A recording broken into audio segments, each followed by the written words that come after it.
how to work the back with zero equipment. I have a lot of clients who travel, a lot of them, my distance coaching clients as well, don't necessarily have readily accessible equipment in the conventional sense. And when it comes to lower body lifts, it's a lot more straightforward, easier for people to wrap their heads around how to do non-equipment or more calisthenic exercises. With the back musculature for strengthening anyway, it's less clear, but there are ways. There's a few. There's the ISO prone cobra, which NASM popularized. I don't know if they created it, but they certainly popularized it back when I started in 2004, maybe earlier. And that one's okay, but it doesn't get that high of tensions for more of the intermediate athletes. ITY or TYI, where you're lying face down and you're doing a reverse fly of sorts, you can utilize it in a way that incorporates the rhomboids, middle traps, the lats to a certain extent, depending on shoulder positioning. But likewise, you usually have to go into incredibly high rep ranges in order to challenge the person at all.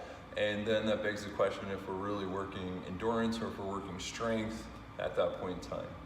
So there's another exercise called the Turkish getup, which is an incredibly convoluted, contrived exercise that's beyond most lay people and needlessly filled with steps. And we're not going to go through that, but there's a derivative from it that I came up with, not in a vacuum, so there's maybe other people who've done this. I just haven't seen it by this name anyway. I just call them half get-ups.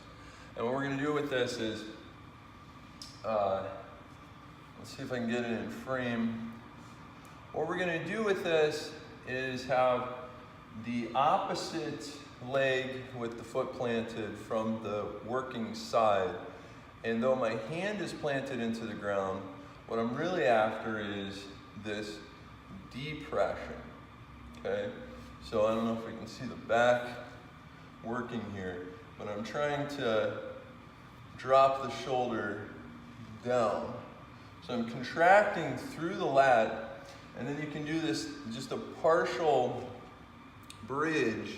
As you do so, I'm creating a great deal of tension, actually, similar to a row, a low row, or pulled down. Yes, we already have a closed axilla, but you can load. I mean, you're loading with a great deal of the body when you drop into this scapular depressed position. So I'll have people drop down, bridge up just partially, only so much as you can feel increased tension through that lat. If you get it right, it'll be the opposite side glute from the opposite side lat as I drop down. Now I'm using tricep and rear deltoid as well, but